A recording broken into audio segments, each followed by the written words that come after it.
বিশেষ করে মহাখালী, গাবতলী, যাত্রাবাড়িতে শহরের মধ্যে যেই বাস স্ট্যান্ড যেটা হচ্ছে এবং বাসের যে প্রেশার শহরে, এটাকে আমরা কিভাবে আরও বাইরে নিয়ে যেতে পারি, এই জন্য আজকে ডিসিশন হয়েছে ঢাকা উত্তর এবং দক্ষিণ নিজেরাই ডিপিপি প্রয়োজন করে ডিপিপি তৈরি করে আমরা এটা সাবমিট করব সরকারকে অধিগ্রহণ করার জন্য।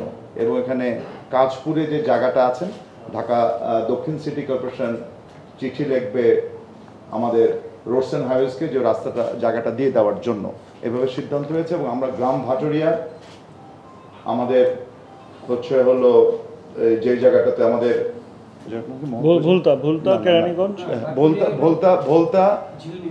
ভোলতা কেরানীগঞ্জ এবং হচ্ছিল কাজপুর, এই তিনটি। আর উত্তরের জন্য হচ্ছিল ঘাটের চর, গ্রাম ভাটুরিয়া, আর একটি হচ্ছে হেমায়তপুরে।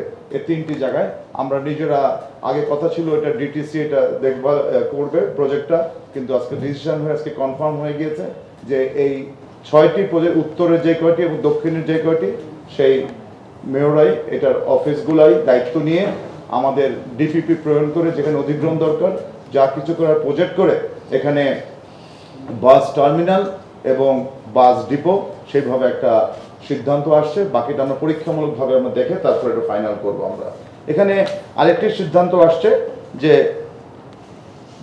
যাত্রা পথে আমরা সবাই জানি যে আমরা দেখেছি আমাদের প্রথম যে পরীক্ষামূলকভাবে যে রুট 21 যেটা আছে ঘাটের চর থেকে সাইনবোর্ড, এখানে দেখা যাচ্ছিল অনেক বাস চলছে এবং বিভিন্ন রিপোর্টে আমরা দেখেছি। আজকে ডিসিশন হয়েছে, আমাদের ডিএমপি পুলিশ কমিশনার এখানে আছেন এবং বিআরটিএ চেয়ারম্যান এখানে আছেন, ঢাকা নগর